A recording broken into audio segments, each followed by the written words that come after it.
Okay, let's go ahead. Okay, there is someone. Okay, there are a few joining now. Manish, We are Monisha. live now, huh? Okay,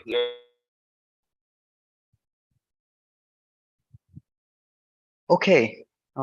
Vishal, go So we ahead. are live. okay, let's go ahead. Okay. Okay, there is So, someone. Okay, there are a few joining now. okay. I hope on Manish, YouTube they can We hear are Monisha. our live audio. now. Okay, Fine. So, okay. Good morning, Okay, everyone.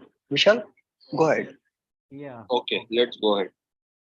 Okay. Good morning, everyone, Okay, there and is welcome someone. to. Okay, there are a few joining now. Okay, I hope on Manish, YouTube they can Monisha. We hear are our live audio. now. Okay, Okay. Okay. So, Okay, Vishal, go ahead. yeah. Yeah. okay, let's go ahead. Good morning, everyone. I'm getting some echo. Yeah, I think maybe in your own YouTube. Fine. I will just. Mute your YouTube. My YouTube is new. Okay. Fine. Fine. Fine. Good morning, everyone, and welcome to another episode of Steamboat. So, this is the second episode of our season two. And for those who are joining us on Zoom and YouTube for the first time, let me introduce you with what we do on Steamboat. So, STEAM stands for science, technology, engineering, arts, and mathematics. And on this Steamboat series, we bring you some interesting talks related to these fields, and these topics are mostly something very much relatable to our everyday life. And these talks are in different languages or English, Hindi, Marathi, and other regional languages.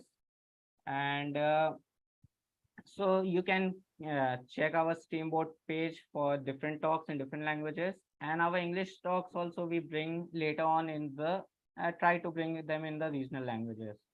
So for more information on them, you can check the link in the description to our Steamboat page. And so today we have Sathish with us.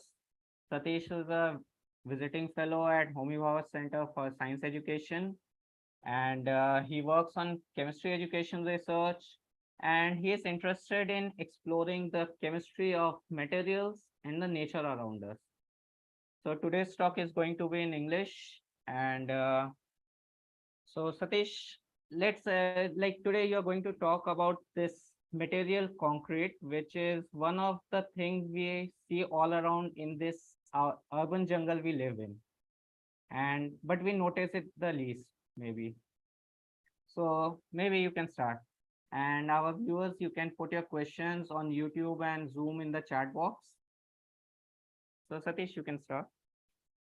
Okay, good morning, everyone. Thanks, Vishal, for introducing me and briefly the topic. As you mentioned, this concrete is responsible for urban jungle. And as you see in the slide, left side is image of our own city, Mumbai, with various concrete caves. Houses of various shape and size. And yeah, I mean, this is indeed a material which is marvelous in its own nature, and we use it widely to build our houses.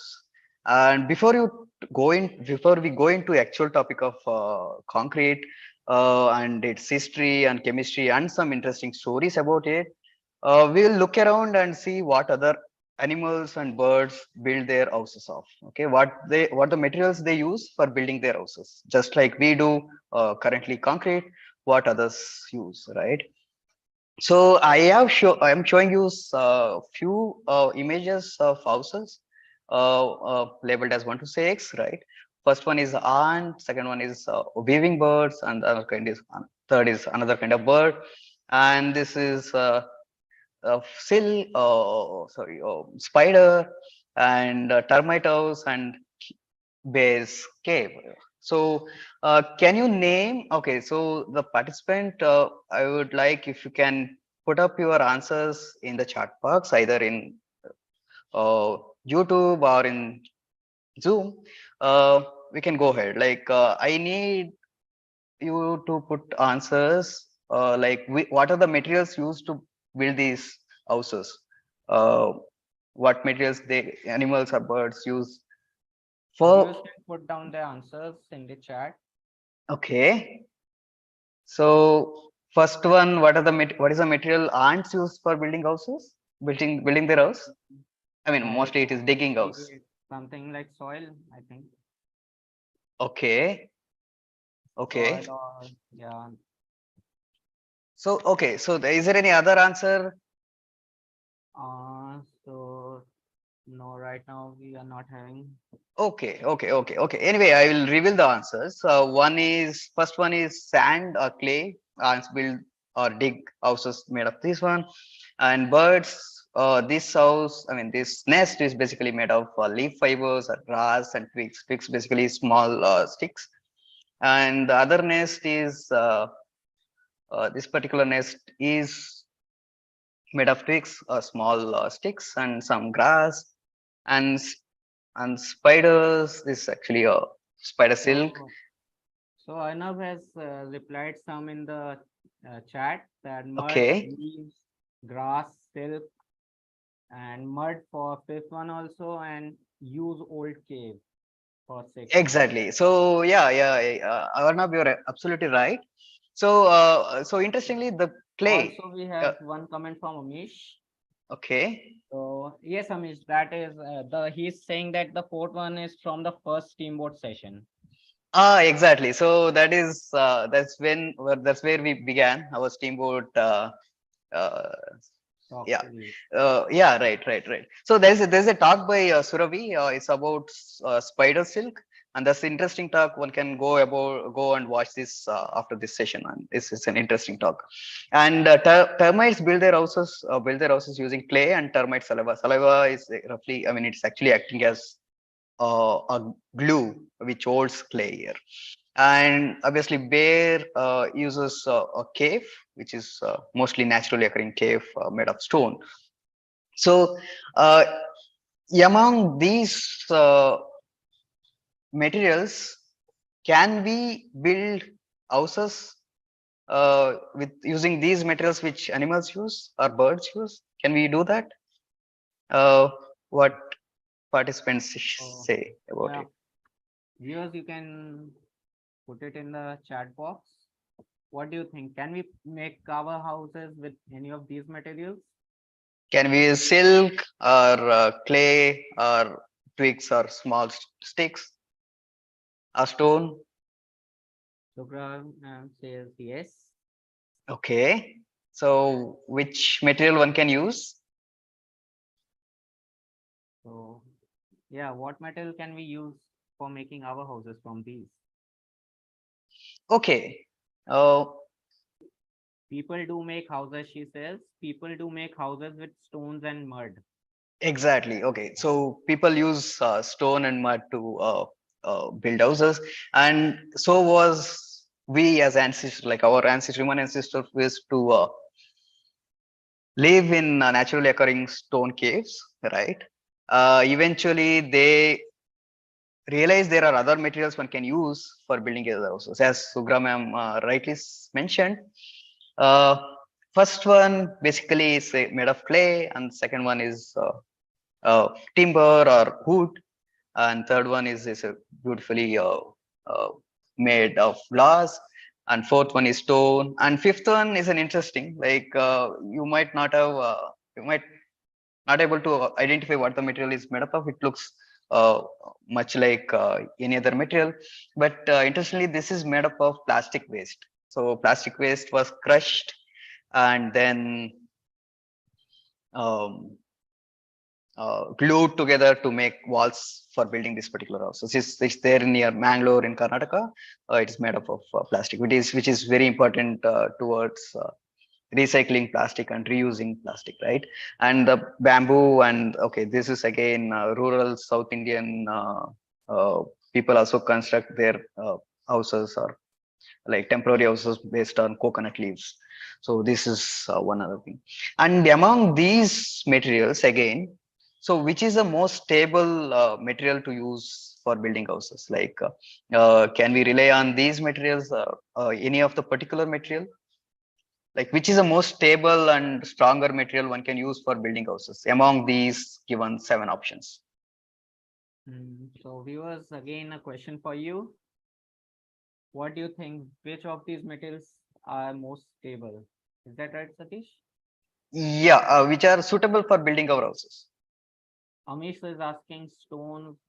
Program is saying no. That's yeah. Amish is asking stone. Is it stone? Yeah, that is pretty That's stronger much than the answer, rubber. because otherwise the clay is susceptible. I mean, it's prone to be attacked by some worms, fungus growth, and this is if it is made up of wood or bamboo or coconut leaves, it's prone for fire, right? It's not fireproof. However, when we use stone, which is waterproof, fireproof, windproof, and very strong, it makes a very reliable structure as a house, right? However, the problem with stone is it is not easily moldable to shape which we desire. Like, you need lot of laborious, like labor intensive work to make it a stronger house, and of houses of our desire, of our shape and desire. So so there comes man-made material which is very much similar to stone. It's concrete, which has all the property of stone, and in addition, this is easily moldable to reliable desired shape, and also it is economical, in the sense it can be transported to one place to another, and it is available. It can be made available throughout the world. So, and also which allows us to make many structures of beautiful shapes and size, as we see here, this high-rise buildings in Mumbai, Lotus Temple in Delhi, and bridges and some dams. Particularly this, if you see this dam, like on the, this is interesting because the other sides looks naturally occurring stone, is mountains, but this side is made of material which is very much similar to very much similar to naturally occurring stone, that is concrete, right? So these kind of structures which are important for human consumption of humans usage of, I mean, consumption and usage, these are very important. So it is possible only because of the material such as concrete, right? So yeah, Vishal, I have a question for you here. Like, so we have been using concrete for various structures, building these beautiful structures. Like, can you guess when did we start using concrete? Maybe others in the chat box also, others Yeah, in the I would take audience can my guess, also but before that, predict. let our viewers guess. So Yeah. viewers, please guess in the chat box. What do you think? Uh, how old have we been using concrete as humans? So, okay. Okay. So Meanwhile, what is one of your guess, the Vishal? viewers put their guesses. I think, uh, means what I think around 400, 500 years, because we have some 100, 200-year-old buildings that I know. Okay. Okay. So maybe a little older than that. Mm-hmm. Yeah. That's pretty much close as we see it. But interestingly, we have been using this concrete uh, since nearly more than 2000 years ago. So on YouTube, So, we have a comment from okay. Murali Krishna. Uh, Okay. so it's more than 1950. So Okay. Later than 1950, maybe. Oh, yeah, th- I don't know. Is okay. it 1950 years or year 1950? Okay. Yeah. Okay. Fair enough. So to reveal the answer, like concrete as such is known to human beings since nearly more than 2000 years. So it was Romans who first used concrete for building poles, temples, and many other things for their uh, uh, day-to-day life. And Romans were lucky. Were lucky in the sense they didn't have to produce artificially. The concrete was readily available from nature. So what they did is they used volcanic dust, uh, which was available near their place in Huzuroli. They dig the dust and then mixed with lime, that is calcium oxide, and they added with some other aggregates like stone and sand that become concrete for their construction. So so this particular temple, which I am showing now, is of Mercury, and which is located in Bay, Italy, which constructed in first century BC, is still surviving. Is one of the oldest surviving dome in the world. And again, another marvelous structure they built, Romans built, is Pantheon, which is still standing. And this is one of the biggest unreinforced concrete dome, meaning there was no other material used for building this structure apart from concrete. I'll be discussing what is reinforced and unreinforced later. And once the Roman Empire collapsed, strangely, no one used concrete for building any structures for over next 1,000 years. Why so? Why didn't we use Huh. concrete for next, like you say, 1,000 years? Okay. Actually a mysterious thing, but there are some rational reasoning given behind it, given for that. One is this was naturally occurring concrete, right? There was no industrial production as such, and that is one of the reason. And another reason, they knew there is a flaw in their concrete which they never resolved. Romans didn't resolve, so that is one of the reason which I'll be talking what was the flaw, and what why didn't they use it extensively, why following people never used it for next 1,000 years. Maybe I'll be discussing that in detail a little later. Okay, you may have to wait for that answer. Yeah. So going ahead, during Industrial Revolution in Europe, they realized the necessity for having a material which is very much similar to Roman concrete. So during that time, Joseph Astin which is a bricklayer. So he developed or improved a method for producing artificial stone. So artificial stone, which is like he is the one who invented cement, which he Oh, labeled it as artificial stone, right? wait, So wait. he understands. Yeah. Just one doubt. You Okay. were talking about concrete Mm-hmm. just now, and now you are saying cement. Mm-hmm.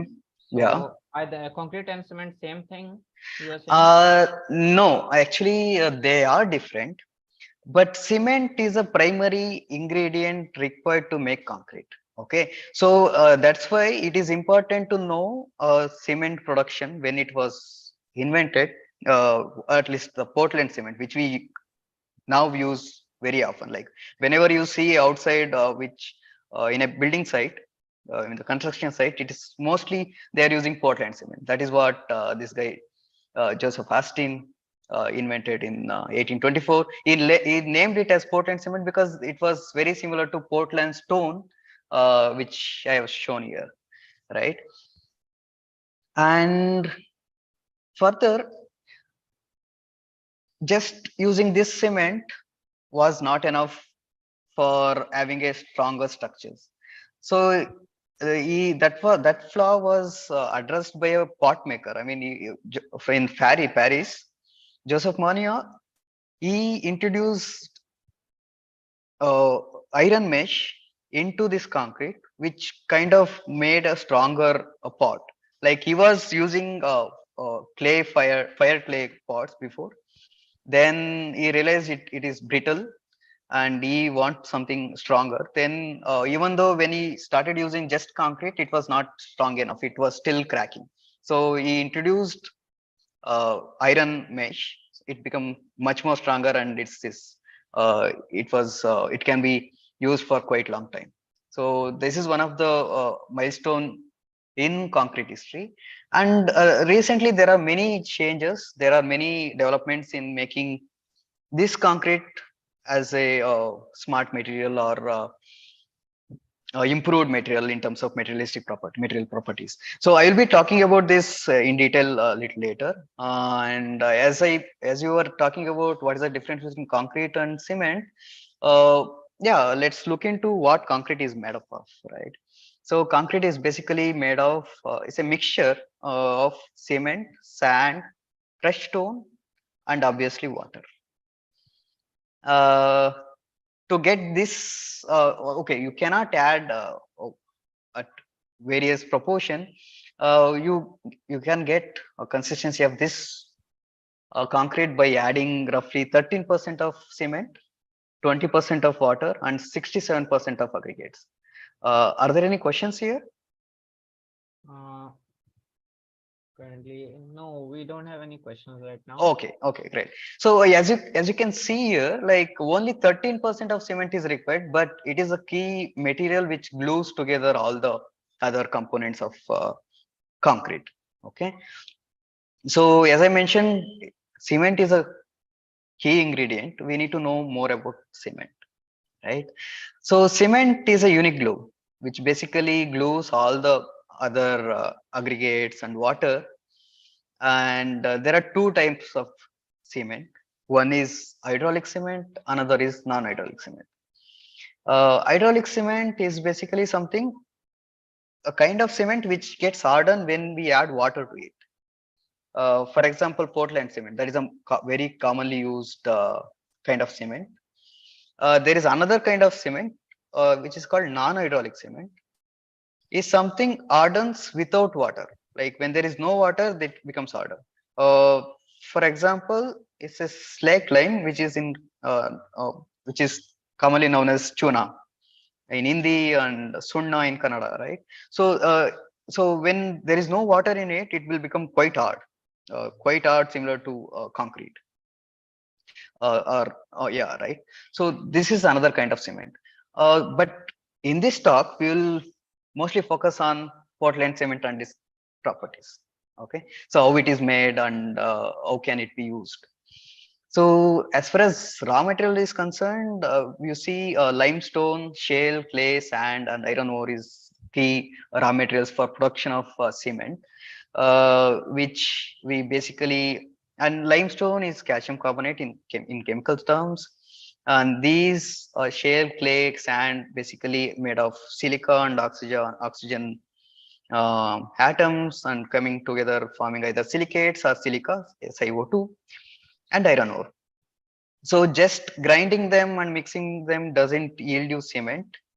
For having cement, you need to you need to grind the raw materials There's and a question in the yeah. YouTube chat.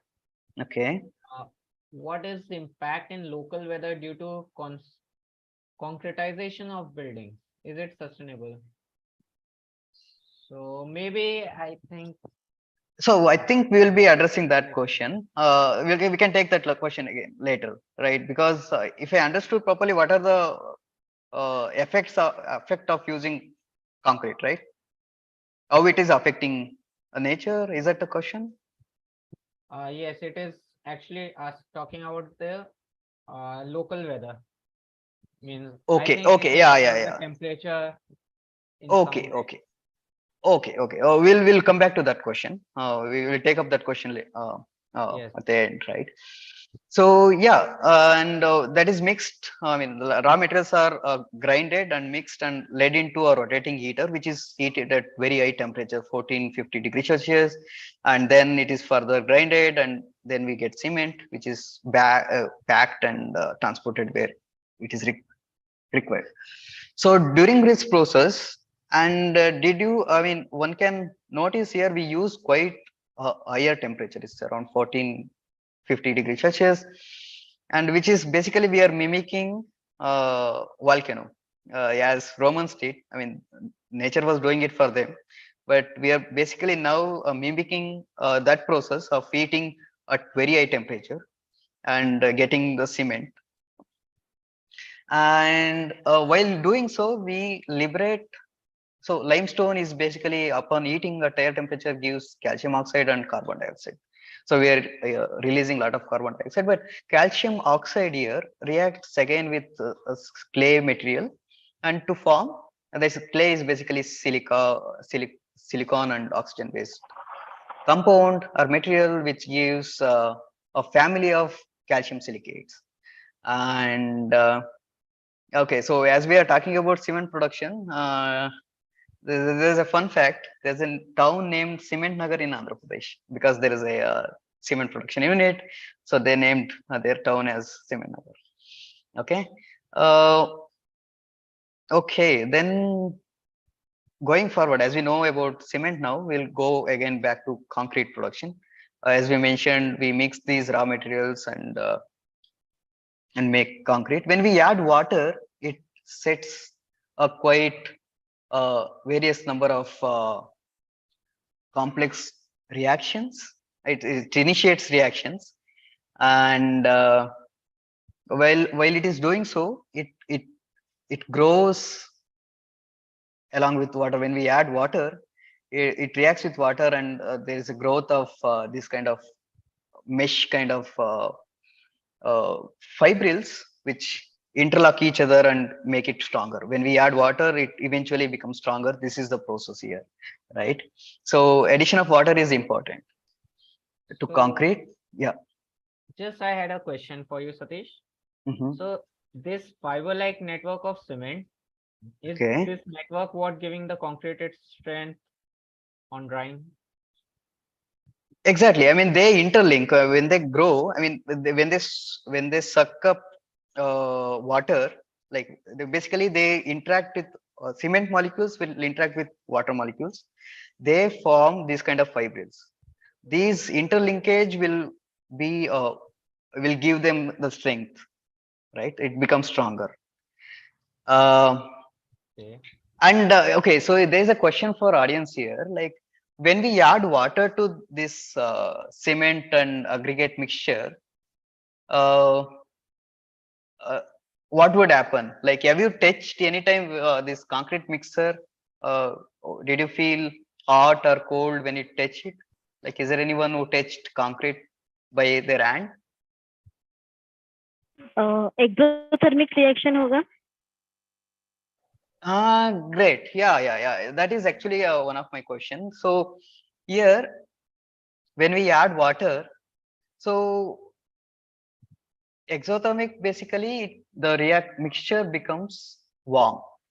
Okay, so uh, it becomes warmer, and endothermic process is basically something which becomes colder.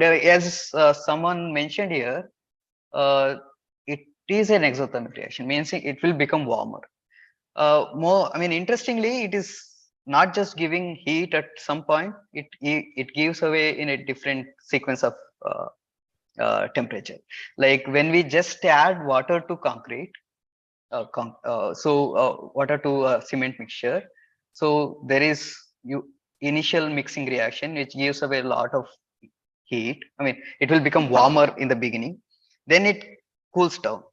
So this initial mixing, when addition will take place in minutes, but for next few hours, for 3 hours nearly, so you can actually it doesn't give away a lot of heat, but this is a period where you can transport to a construction site and put it on wherever you require. I mean, maybe as floor or roof, whichever the construction you are doing. And then after you added that into a particular structure, it again starts giving out a lot of heat. So this giving out heat takes place for quite some time. It is in terms of days, and during this process, strengthening of concrete happens. That is where concrete is becoming stone, uh, something like that, right?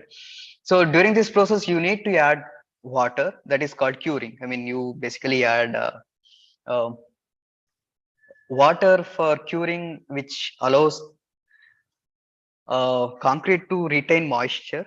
And this is important because there is a lot of heat emitted here to dissipate and also improve durability and reduce the cracking nature of the concrete, you need to keep adding water. So that is why you see people adding water for curing purpose. And I have another question regarding this addition of water to cement mixture. So can anybody guess what would be the pH of this mixture? So viewers can comment the answers in the chat, or those on Zoom can unmute and say.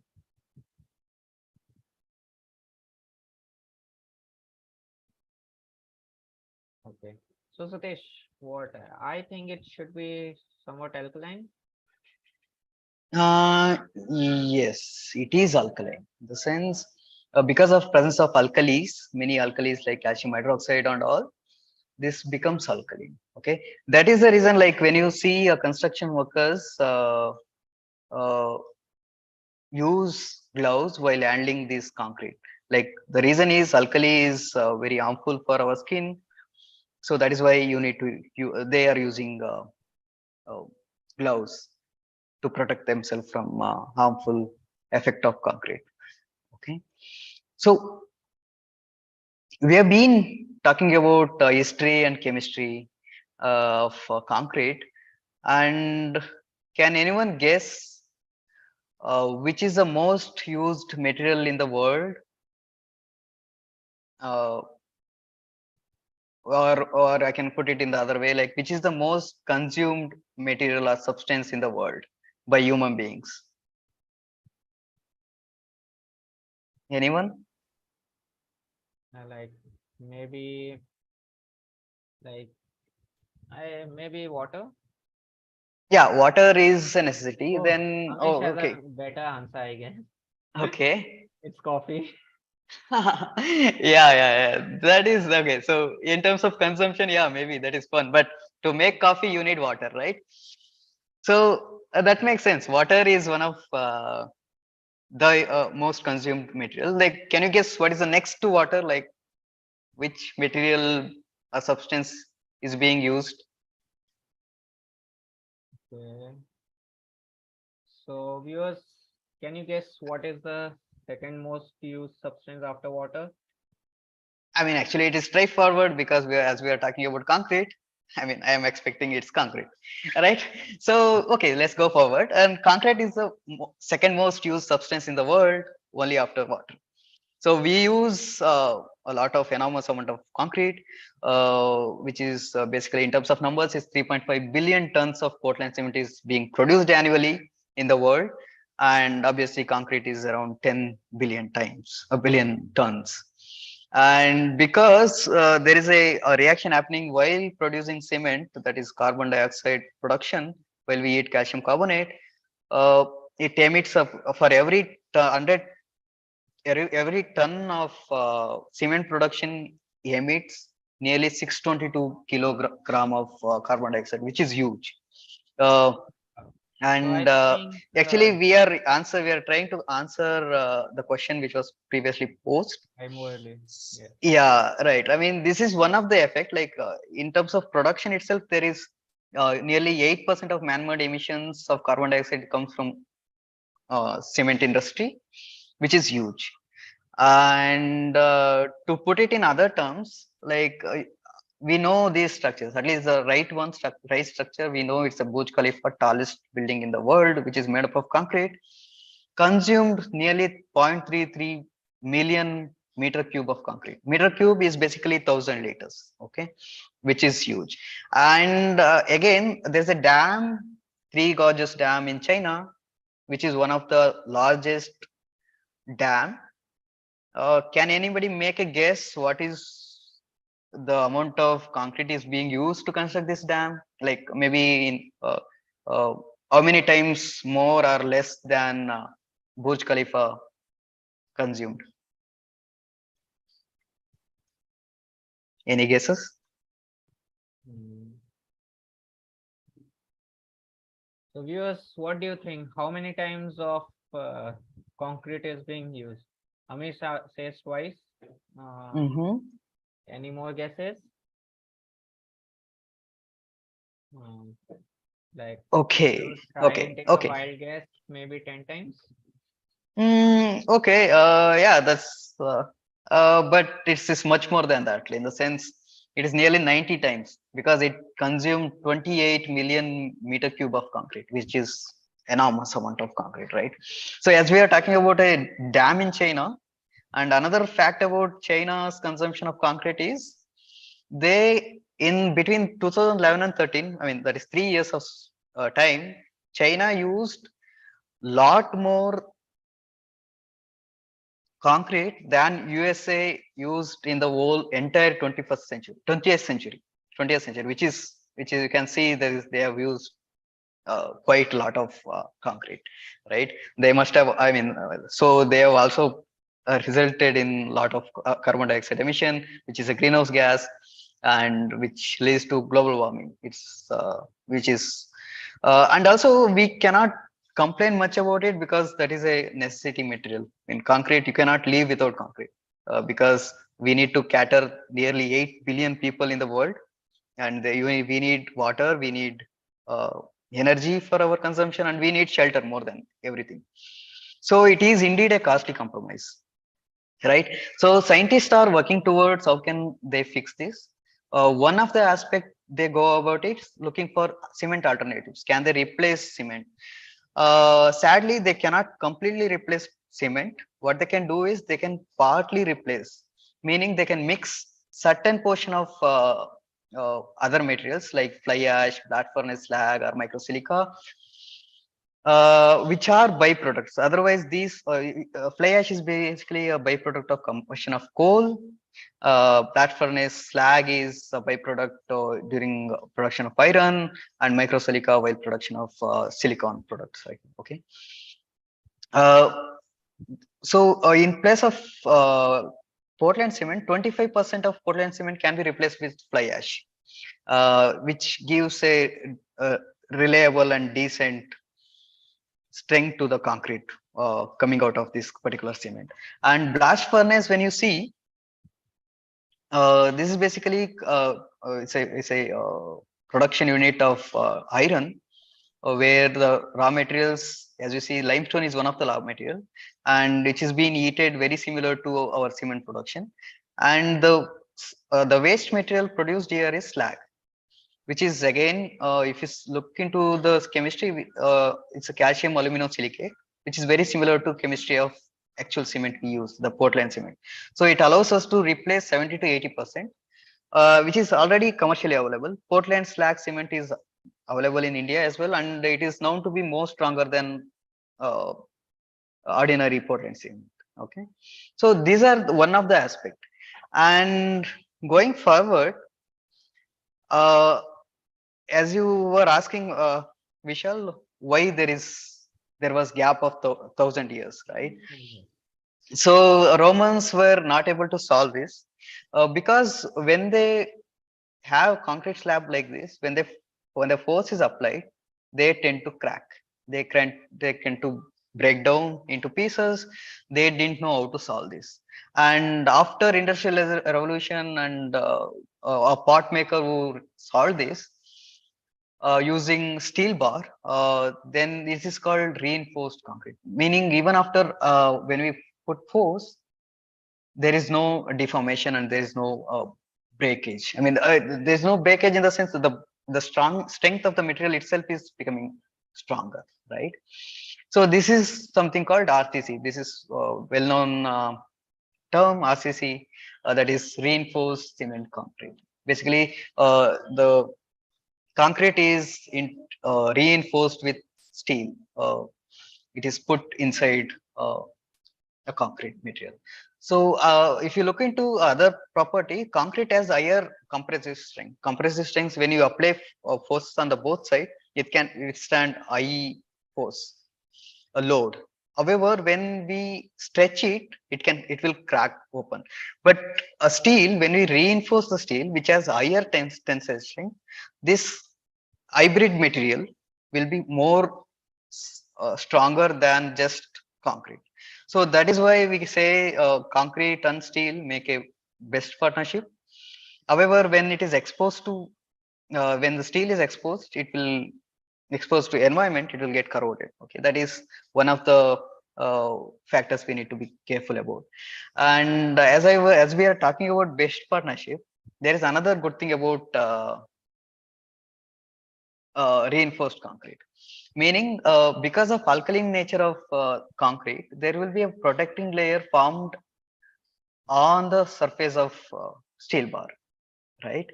So this gives this will protect from metal from corroding, right? And if it is reduces, pH reduces with various reasons, it corrodes and weakens the structures. And this is one of the things we need to be careful about. But these as a whole, RCC is a very strong material which we can rely for construction of many structures, just like bridges, uh, buildings, and so on and so forth. So, yeah. Satish, when Yes, you're yeah. calling this the best partnership, but Mhm. still in this reinforced concrete, we see cracks on buildings and sometimes like on bridges also, like old roads, we see cracks. Okay, I get it. Why there are cracks even with this stability and strongness, right? Right, right. Stronger nature. So, okay, there are two possible reasons. Like one is they might have not cured it well. They might not have added water after we constructed, soon after they are used concrete for building. And the another thing is you might have aware of the fact that during summer our doors make noises because they get expanded, right? Because of heat, they and during winter they may go back to original shape and they don't do any sound. So this is because of repeated expansion and contraction. Like because of this effect, we tend to see cracks. Like because and this is very similar to our breathing. Like this is what happens. This is how it looks. Like in the sense, during summer it expands and during winter it contracts.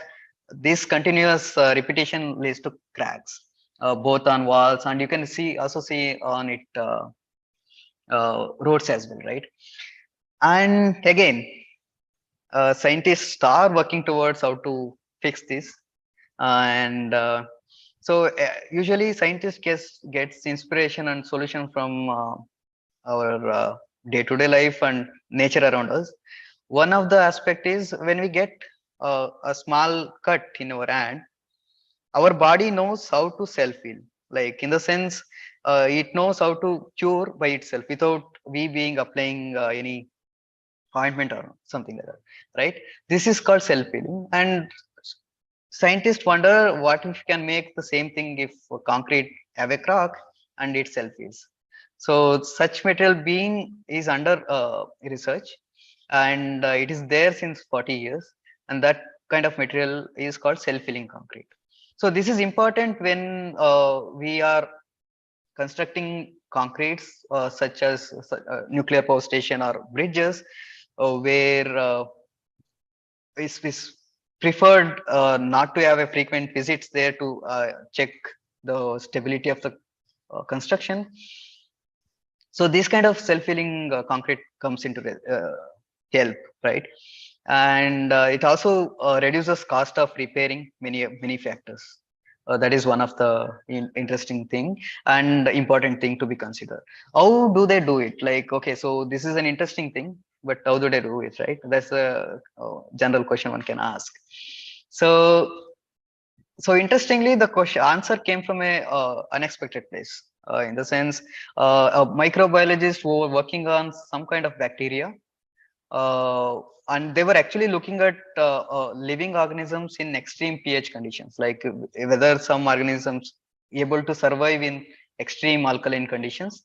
And they realized there is a kind of bacteria which is called Bacillus pasteurii, is stable and at these alkaline conditions they can survive at these conditions, and it excrete calcite, which is basically calcium carbonate, again which it's very similar to limestone property, which is stronger material, right? And it can remain dormant for years together. So what they did is basically they mixed starch-like material, which is a food for this bacteria, and mix this bacteria and starch with concrete. They cast it. Okay, when there is crack appearing, the bacteria will get exposed, and then when water comes in or water vapor comes in, they multiply. They wake up and multiply, and then excrete calcite, which is basically healing products they will excrete, which helps to regain the structure. It will fills the gap, fills the crack, and it helps to regain the structure. And to understand, like, okay, this is basically a civil engineer's problem where chemist comes involved, and a microbiologist who was working on some bacteria realizes the potential of using this kind of bacteria in cracking, and biotechnologists who can help make this bacteria produce a lot of, I mean, higher amount of healing products, making this solution, resulting in a solution for this problem, cracking problem, right? So it's a material science approach where everybody comes together and solves a problem existing in front of us. And basically, scientists are trying to make concrete smarter. So it is self-healing concrete. And in another approach, another attempt to make this further smarter, this clean structure, which is actually a church in Rome, Italy, again, which is clean. So, and apparently nobody cleans it as often as many other structures because it is a self-cleaning concrete. It cleans by itself. Basically, when some bio or organic material falls on it, this concrete is embedded with titanium dioxide. Okay, so this is basically a photocatalyst, meaning when sunlight falls on this titanium dioxide, it generates some substances called free radicals, which destroys organic molecules or microorganisms. It prevents the microbial growth. So it is it retains its whiteness, and this after it destroys organic waste, that smaller molecules can be washed away either with water or rain or a stronger wind. So it remains clean. Yeah, that is. Yeah. Shouldn't we give this all these self-cleaning credit to the white paint instead of the you're calling it self-cleaning concrete, but shouldn't it be the white paint which is having this titanium dioxide? Okay, that's a good question. Actually, paint can do this well. Where if we add paint, if we add titanium dioxide into paint and apply it on walls, but in this particular case, it is not paint. It is just concrete, but it's a white concrete made up of white cement. So yeah, this is a different scenario. Like you save money, maybe not painting this one. So it's basically concrete is working as both uh, aesthetic approach and also a protective layer. So the process for this white cement is the same as the Portland cement were talking about. Yeah, pretty much similar. Portland cement. Only thing is, as I mentioned earlier, iron. If we remove iron ore in production of cement, it becomes whitish. The cement looks whitish, unlike we see a grayish color. Because the grayish color comes mostly because of iron ore used as a raw material in the production of concrete. Okay, so yeah, I learned most uh, about this fundamental nature of, and there are interesting stories about this particular material, uh, concrete, through this book called Stuff Matters, written by one of the uh, leading material scientists, Mark Miodinic, which is a really good book. I would suggest everybody to read this particular book because it doesn't involve a lot of technical words. It has been described in very simple words, and it's worth reading. Okay, and with that note, I thank you. Okay, so thank you, Satish. You have given us quite multi-dimensional insights of about concrete that we never looked into. So yeah, we can have our questions from our participants and our viewers on YouTube also. Um, yeah, maybe they can put down the questions in the chat box.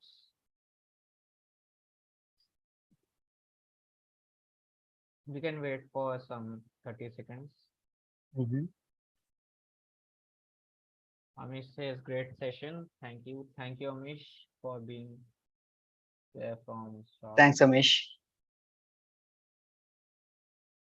And Murli had some questions. I think Oh, okay, yeah, his yeah. first question was answered. What is Uh-huh. impact in local weather? Okay, So, actually, it impacts in like, okay, so I think he meant, so there is a tendency of concrete to absorb carbon dioxide, right? It basically, there is something called carbon sequestration, right? So it absorbs carbon dioxide and it kind of increases the temperature around us because carbon dioxide being uh, greenhouse gas and it leads to global warming and so when we have a lot of concrete structures all together it basically warms up. I mean, you can feel that when you go out of Mumbai or any city you live, you feel that your surrounding has become colder than when you are inside a city, right? I think that explains that's the effect of concrete jungles. okay. Yeah. So yeah, Murli says this is nice session, interesting story about concrete. Thanks to Satish. Thank you. Yeah, thanks. So So I think so yeah, we don't see any more questions, but yeah, you can put down your questions later on in the chat. Okay, so Murli has one more question. Is there yeah, any sure. alternative for concrete? Okay, that's an interesting question. Alternative for concrete. Um, So okay, I mean stone can be used, but obviously there is limitation of availability of stone, right? Uh, uh, in terms of exact concrete replacement, okay, one can build using steel as such. I mean, just with steel. Problem with the steel is that is expensive compared to uh, concrete, reinforced concrete. Just steel doesn't make you.